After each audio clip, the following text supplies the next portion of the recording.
loh ini, Al-Quran. Sorry. Gelar yang paling utama itu Al-Masih, Mesias, Yesus Kristus. Pendeta Kristen itu kalau dalam bahasa Arab artinya masih, sama kayak gelarnya Yesus. Jadi Kristen, gelarmu di Al-Quran itu Al-Masih, Mesias, orang yang diurapi. Ada 11 kali dalam Al-Quran Yesus itu gelarnya itu. Gelar terbesarnya itu adalah the salvation. Dia apa namanya Mesias, membawa kabar atau orang yang diurapi, orang yang terberkati. Ada juga di situ disebut juga gelarnya Yesus itu adalah hamba. Hamba itu berarti budak, enggak lah. Supaya enak, hamba dalam konteks apa? Kamu cek di Yesaya 42:1. Lihat itu hambaku yang kupegang, orang pilihanku yang kepadanya aku berkenan, aku telah. Jadi hamba dalam konteks Quran itu kira-kira ya more or less sama dengan hamba dalam konteks Yesaya 42:1. Bukan budak. Nabi sekaligus rasul. Kristen, orang yang paling tinggi dengan Tuhan itu cuma nabi dan rasul dalam tradisi Islam. Itu itu paling tinggi yang mendekati Gusti itu ya rasul. Jadi jangan dibayangkan kayak Rasul Paulus, enggak, sama-sama rasulnya.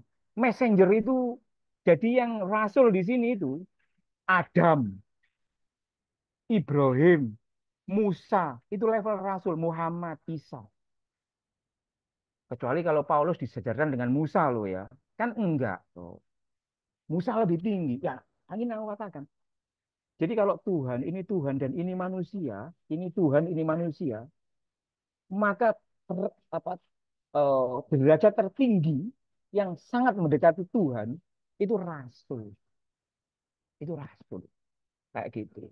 Itu 10 kali itu kan ngomong. Jadi Gusti Yesus itu ya kira-kira ya seperti pandangan harian ya, dia divine tapi ya apa namanya paling tinggi, karena di Islam itu ya kalau Tuhan ya Tuhan, dia tidak boleh diasosiasikan yang lain. Dan juga ada lagi, dia adalah Word of God. Yesus itu Word of God, kalimatullah, kalimatuhu. Dan yang kedua, yang selanjutnya titelnya Yesus itu dalam Al-Quran itu adalah Ruhullah, the Spirit of God. Spirit of God. Jadi menurutku kalian yang katekisan ini, itu udah betul itu. Udah betul gitu. Pilihan kalian ikut katekisasi di GKI udah betul gitu. Loh, ini loh. Orang yang sosok yang kalian sembah itu, ya, yang kalian puja-puja itu dijustifikasi di dalam Islam ini. Ia juga merupakan sign. Sign itu tanda ayat bagi seluruh alam semesta. Ia juga disebut dalam Al-Quran itu sebagai contoh, masal, perumpamaan, parabel. Ia juga disebut sebagai syahid, saksi. Ia bersaksi. Jadi kalau Yesus itu nanti turun yang kedua, the second coming, di dalam Al-Quran mengikuti itu, mereka akan bersaksi kepada Tuhan. Tuhan, ini umatku, aku bersaksi atas mereka. Yang kedua, yang ke selanjutnya itu titelnya adalah pengampun. Ia pengampun, mercy, rahmat. Itu teksnya ada kode-kodenya ya. Itu kalau nggak percaya denganku, kamu buka Quranmu sendiri. Kamu kan ada Quran Android kan. Kau buka sendiri itu. Jangan terlalu sering buka Alkitab itu. Nggak terlalu bagus itu. Loh iya itu kan. Buka kitab-kitab yang lain gitu kan. Supaya apa? Kekristenanmu menjadi lebih bagus lagi. Karena kamu tahu orang yang lain. Ini contohnya tak sebutin beberapa gitu kan. Nanti kamu baca sendiri. Ini mujizat ya, mujizatnya. Nggak tahu ini di perjanjian lama, perjanjian baru ada tidak. Kalau ada ya alhamdulillah, nggak ada ya nggak apa-apa. Yang penting kan ada di Al-Quran gitu loh. Dan di Al-Quran kan orang Islam masih percaya bos. Kayak gitu, masih percaya. Nanti saja pertanyaannya, kenapa kok begitu elegannya Yesus di dalam Al-Quran, tapi orang Islam kok sangat nggak suka dengan kami? Nanti pertanyaannya ya, si tahu. Ini mujizatnya, mampu berbicara saat bayi untuk membela ibunya. Bayangkan kalau hari ini di TikTok ada bayi yang ngomong, wah itu sudah runtuh itu. Dunia ini runtuh kalau ada bayi bisa ngomong ini. Runtuh itu. Yang kedua, ia menciptakan burung hidup dari tanah. Ya. Ia menyembuhkan orang buta dan lepra. Ia menghidupkan orang mati. Ada ya, Chris ya? Ada toh? Di Alkitabmu ada toh? Oh iya, kalau nggak ada nanti kamu revisi supaya ada. Masa kalah sama Al-Quran? Nah, yang menarik ini, Chris. Salah satu mujizatnya Yesus, Isa, itu dia sanggup menurunkan makanan dari langit. Kayak gitu. Nggak tahu itu, di Alkitab itu ada nggak? Misalkan ada cerita di mana umat atau muridnya itu menuntut kepada Yesus supaya menunjukkan kesaktiannya dengan cara apa namanya menurunkan menurunkan apa namanya menurunkan apa Astagfirullahaladzim. Menurunkan makanan dari langit.